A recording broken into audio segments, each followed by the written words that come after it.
බලන්නකො අපි කවුරුත් දැකලා නැති අලුත්ම යන්ත්‍ර සූත්‍ර ටිකක්. බලන්නකො ඒවෙන් කරන වැඩ ටික අපූර්ව මාර රීසිට ඉක්මනට.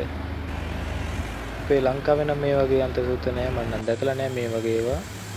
බලන්නකො කොළ කපන ආකාරය ලස්සනට කොළවල දළු. බලන්නකො මේ ගස් වලට වෙන දේ.